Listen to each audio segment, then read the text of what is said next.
Donald Peterson presents The True Adventures of Junior G-Men. The Junior G-Men are on the air, speeding to your homes, ready for action. Stand by. All Junior G-Men, stand by. Stand by for the thrilling details of the footprint that solved a crime.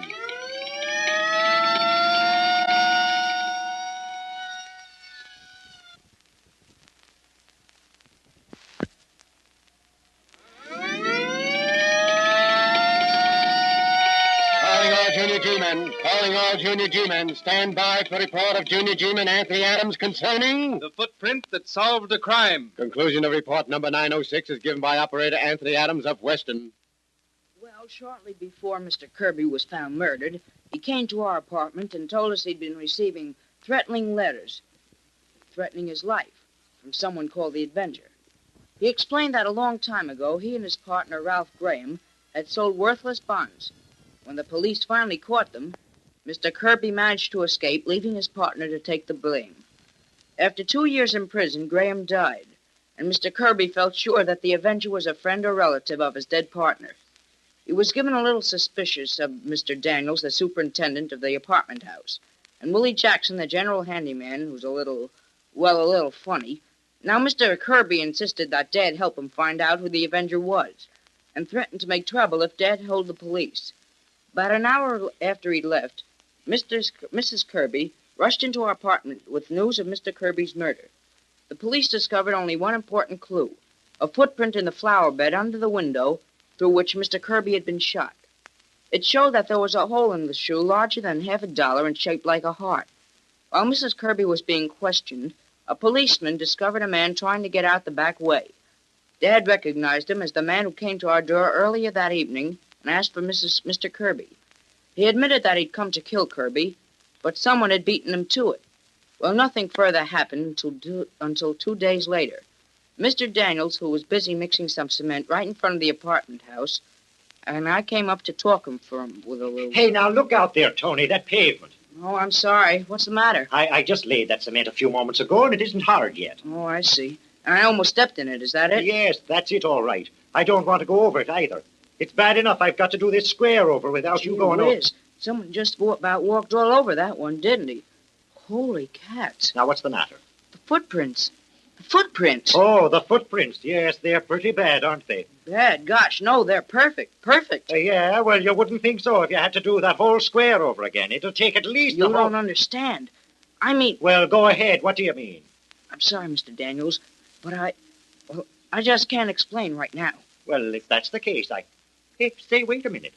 Have those footprints in that cement anything to do with the Kirby mystery? All right.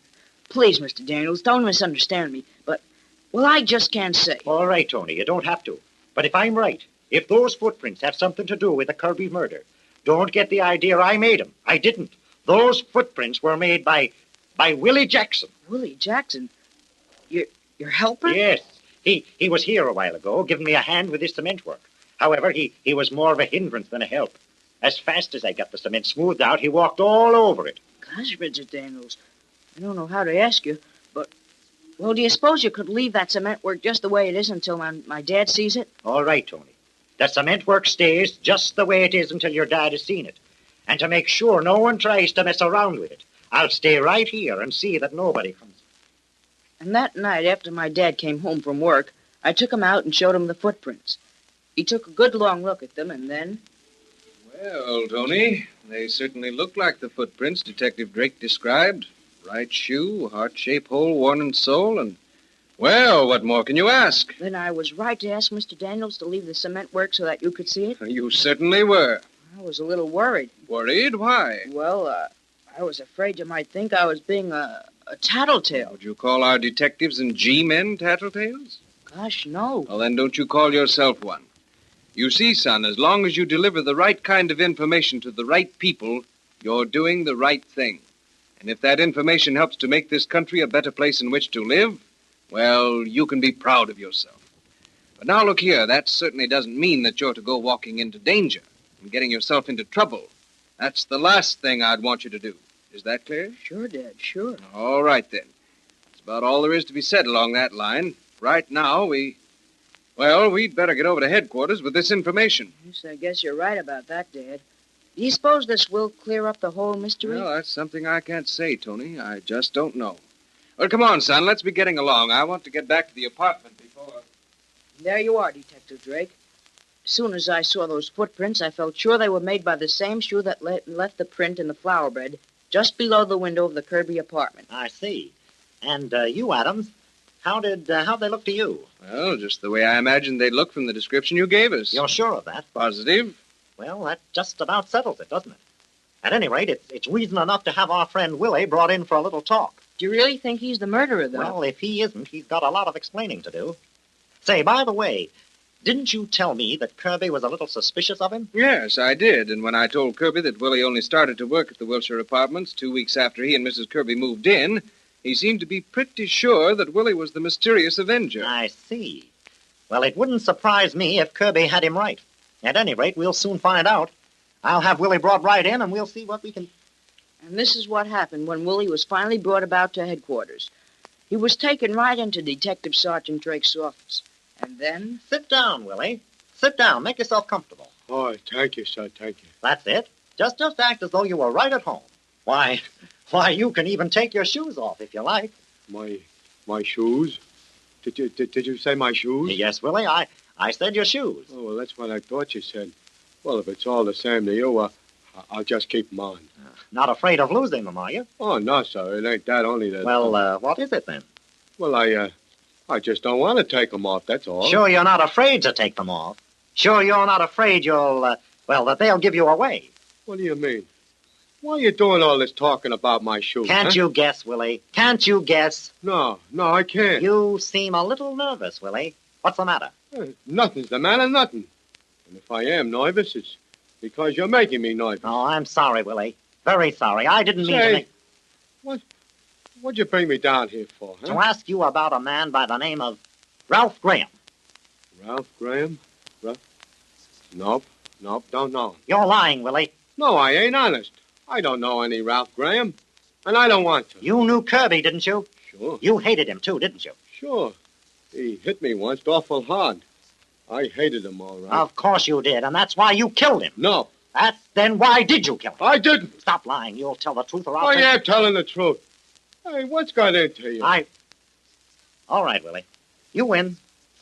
You can go. Okay, I'll be glad to go, too. Gee whiz. You're acting awful funny. It seemed like it's... Willie. Yeah, what do you want? There's just one other question I'd like to ask you. Where'd you get those shoes? Come on, Willie, tell me. Where'd you get those shoes? Answer me before I... Oh, so that's it. It's the shoes, huh? I thought it was something. What did you think, Willie? What'd you think? Let me go. I'm telling the truth. I'll tell you all about it. All right, Willie, go ahead. She threw them away and... What are you talking about? The shoes. That's what you asked me about, ain't it? Yes, but I don't see where anything... Well, then let me finish. It was the day after Mr. Kirby got killed, and I saw her putting the shoes in the rubbish heap down in the cellar of the apartment house. Now, I needed shoes. Hold it, Willie. Hold it. Who put the shoes in the rubbish heap? Mrs. Kirby. Mrs. Kirby? Sure. Who else? There was Mr. Kirby's shoes. Are you sure of that, Willie? Are you sure they were Kirby's shoes? Sure. He threw them at me once when I was in his apartment. Get those shoes off, Willie, and make it snappy. But Get them off. All right. But I'm getting a little sick of this. I ain't no criminal. Brown. Get all the information you can about Mrs. Kirby. Find out who she was before she married Kirby, where she came from, who her relatives were, and then check it all against the dope we've got on Kirby's apartment, Ralph Graham. And before very long, Detective Drake had all the information he needed. He didn't waste any time either, but just beat her around to the Kirby apartment. Mrs. Kirby let him in, and then... Well, Mrs. Kirby, I suppose you'll be glad to know that, we finally solved the case. You mean you know? Yes, we know who killed Mr. Kirby. Who did it? Suppose you tell me. What do you mean? Just what you think I mean. The Avenger killed your husband, and you are the Avenger. Oh, you must be insane. I don't know. Oh, no, Mrs. Kirby, I'm quite sane. I've got the whole case right at my fingertips. I've checked it all right from the very beginning. You had a brother by the name of Graham Ralph, who later changed his name to Ralph Graham and became Kirby's partner in crime. We all know the story from then on. Your brother died in prison, while Kirby went free. Oh, it's a lie. I never had any... You never forgave Kirby, and I don't know, but your brother takes the rap by himself, and so you followed him. You finally met him, got him to marry you, and then you just sat back and waited until you thought the time was ripe.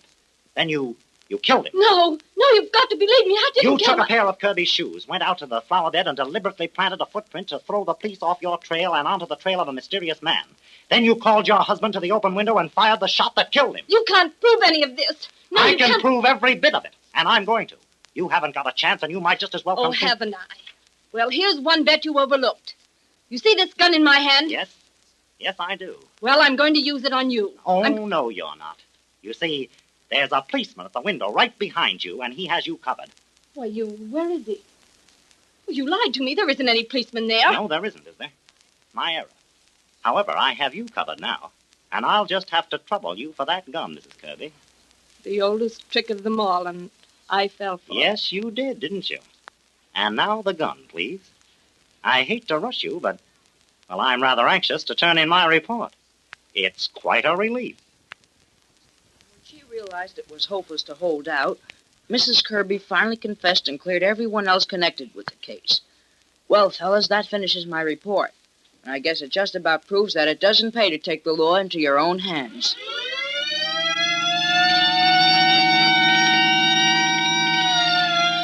Calling all junior G-men. Calling all junior G-men to follow example of Operator Anthony Adams and assist the forces of law and order whenever possible.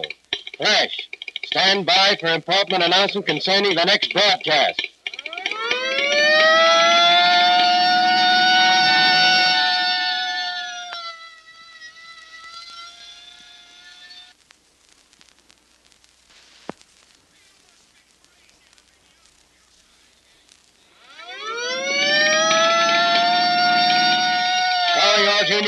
Calling all junior G-men to proceed at once to points of duty.